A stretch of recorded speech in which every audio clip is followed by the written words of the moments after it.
वैसे तो अनुपम खेर का पूरा परिवार बीजेपी मोदी प्रेम में डूबा रहता है, चाहे उनकी माँ हो, उनकी पत्नी हो, उनका भाई हो या खुद अनुपम खेर ही हो। उनको ही ले लीजिए, वो सब बीजेपी प्रेम में, मोदी प्रेम में अक्सर दिखाई देते हैं। अच्छी बात है, आप किसी से इतना प्रेम करते हैं, आपको किसी के प्रति इतना सम्मान है, लगाव है कि अक्सर आप उनको लेकर कोई ना कोई बातें कहते हुए नजर आते हैं। आपकी पर्सनल लाइफ है, आपकी पर्सनल चॉइस है, कोई कुछ कह नहीं सकता। और जाहिर सी बात है, कोई किससे प्रेम करता है इसमें उसका हक है, किसी दूसरे का नहीं। लेकिन क्या उसको आप जनता पर थोपना शुरू कर दें और इस हद तक ऑब्सेस हो जाएं कि आप जनता को जूता चप्पल मारने की धमकी देने पर उतर आए? क्या हो अगर जनता आपको इस तरीके से धमकी देना शुरू कर दे, जिस तरीके से आपको वोट देकर सत्ता पर काबिज किया है, वो वोट आपको जनता की वजह से मिली है और आप उसी जनता को जूता चप्पल मारने की बातें कर रहे हैं। ये कितना सही और कितना गलत है दोस्तों, वो अनुपम खेर की पत्नी के दिए गए बयान से साफ हो जाता है। दोस्तों, अनुपम खेर की पत्नी किरण खेर बीजेपी की सांसद है, चंडीगढ़ से सांसद है और बीजेपी के लिए अक्सर चुनाव प्रचार करते हुए नजर आती है। अच्छी बात है, पार्टी में है तो पार्टी का कर्तव्य है कि आप अपने जो लगाव है पार्टी के प्रति वो अक्सर दिखाते हुए नजर आती हैं। लेकिन आप भाजपा की नेता और अनुपम खेर की पत्नी किरण खेर एक विवादित बयान की वजह से काफी सुर्खियों में आ गई है।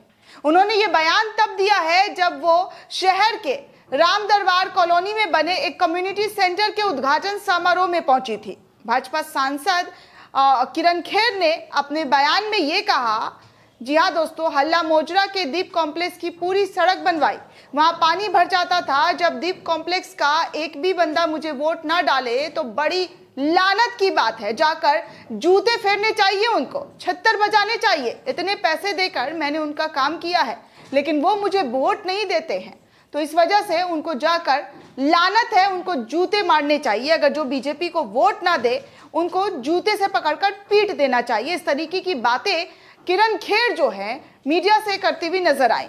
दोस्तों, किरण खेर ने यहीं पर अपना जो है पूर्ण विराम नहीं लगाया, बातों का फुल स्टॉप यहीं पर नहीं लगा। किरण खेर ने आगे कहा कि मैं काम तो करवा दूंगी, लेकिन काम के बदले मुझे क्या मिलेगा। भाजपा सांसद ने जैसे ही छित्तर फेरने वाली बातें कही, वहां मौजूदा लोग भी हंसने लगे।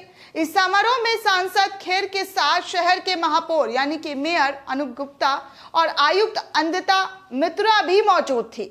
हालांकि इस समारोह में मौजूद आम आदमी पार्टी के स्थानीय पार्षद और कुछ अन्य लोगों ने भी किरण खेर के इस विवादित बयान का विरोध दर्ज कराया। उन्होंने कहा कि आप इस तरीके की बयान कैसे दे सकती हैं?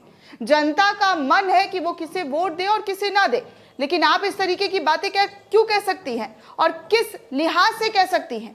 आपको जनता ने वोट दिया, आप उनका काम कीजिए। आप ये देखकर काम नहीं कर सकती हैं कि आपको किसने वोट दिया किसने नहीं। आप ये देखिए कि आप सांसद कहाँ की हैं, आप नेता कहाँ की हैं, आप विधायक कहाँ की हैं। तो आप उस जगह की काम करने के लिए आपका कर्तव्य होता है कि उस जगह पर हम काम करें, जनता का दिल जीते, ताकि जो आपको आज वोट ना दिया है कल को देगा। लेकिन अनुपम खेर की पत्नी किरण खेर का ये बयान जो है अब सोशल मीडिया पर तबाही मचाता हुआ नजर आ रहा है, तहलका मचाता हुआ नजर आ रहा है। जी हाँ, किरण खेर ने उनसे कहा कि कल बीजेपी ऑफिस आना और हमारी पार्टी में शामिल हो जाना।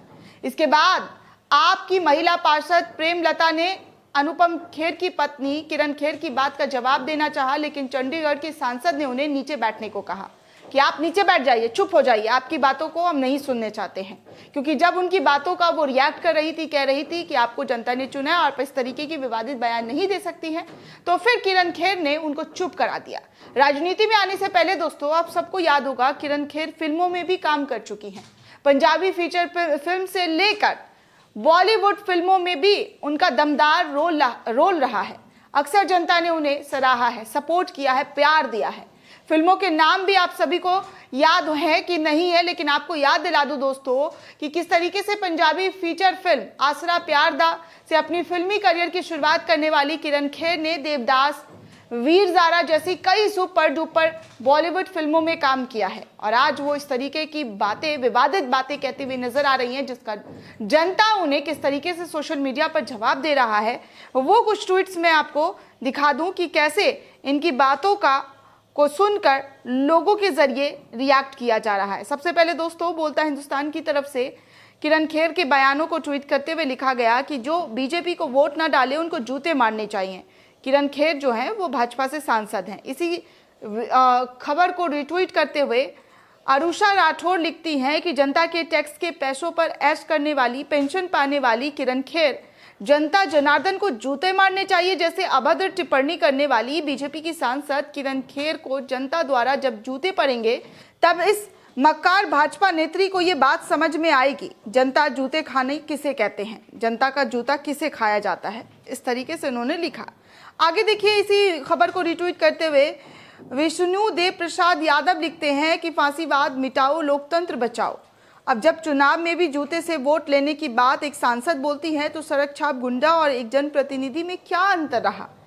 जाहिर सी बात है दोस्तों कि जब आप एक सांसद है, जनप्रतिनिधि है, जनता की आवाज है, आप इस तरीके की बातें करेंगी तो सड़क छाप गुंडों की भाषा का फिर क्या ही लिहाज किया जाए। अब आप कहेंगे कि बीजेपी को वोट ना दो तो उसे जूते मारो, तो ये कोई बात थोड़ी ना हुई। जनता का अपना राइट्स है, अपना अधिकार है कि वो किसे चुनता है, किसे नहीं चुनता है। जिस तरीके से जनता ने आपको वोट दिया है वो भी तो जनता की वोट से ही आप जीत हासिल की है जो यहाँ तक पहुंची है। और आप उसी जनता को कह रही हैं कि जो बीजेपी को वोट ना दे उसे छित्तर पिराओ, उसे जूते मारो। तो ये कहने वाली बातें जो है दोस्तों वो किस हद तक सही है और गलत है, इसका आकलन आप खुद करिए। आगे देखिए, इसी खबर को शेयर करते हुए तथ्य मिथ्या नाम के पेज से लिखा गया है कि जूते खाने की प्रक्रिया इन्होंने खुद चालू कर दी है, जनता इनको खिलाएगी भी और बजाएगी भी। तो इस तरीके से इन्होंने ट्वीट किया है। आगे एक और पेज है हिमांशु यादव, वो लिखते हैं कि और जनता को ऐसे बयानों पर नेताओं के साथ क्या करना चाहिए। लोकतंत्र में जनता पूर्ण रूप से स्वतंत्र है अपनी इच्छा से मतदान करने के लिए। तो इन्होंने ये कहा है कि जनता जब अपने पर आ जाएगी तो फिर इन्हें पता चलेगा कि क्या होता है। आगे कॉमरेड अनुमान आचार्य जो हैं वो लिखते हैं कि सोचा था कि केवल इनके पति को अंधभक्ति का मानसिक रोग हुआ है, यहाँ तो शर्त बंद कर आए दिन मनोरोगियों के बारे में मालूम हो रहा है। तो इस तरीके से इनको लेकर ज़बरदस्त तरीके से सोशल मीडिया पर ट्वीट किए जा रहे हैं और लिखे जा रहे हैं कि कैसे इनके पति तो गाते ही थे, बीजेपी भक्ति में लीन थे ही, बीजेपी के प्रति अपना प्रेम सम्मान दिखाते थे, स्नेह दिखाते थे, लेकिन अब इनकी पत्नी के भी बिगड़े बोल थे, बिगड़े बोल हैं। और किस तरीके से बिगड़े बोल हैं वो आपके सामने ही है दोस्तों, कि कैसे एक सांसद होकर इस तरीके की बातें कर रही हैं जिसको जनता के प्रति साफ तौर पर नकारा भी जा सकता है कि जनता कैसे इनको नकार सकती है। अगर इस तरीके की भाषा का इस्तेमाल अगर कोई जनप्रतिनिधि करे तो जाहिर सी बात है जनता का गुस्सा होना लाजिम है, जो सोशल मीडिया पर उनका गुस्सा भड़कता हुआ नजर आ रहा है। दोस्तों, इस पूरे रिपोर्ट को लेकर आप क्या सोचते हैं, आपकी क्या प्रतिक्रिया है, हमें कमेंट सेक्शन में ज़रूर बताइएगा। साथ ही साथ चैनल को सब्सक्राइब करना बिल्कुल भी ना भूलें।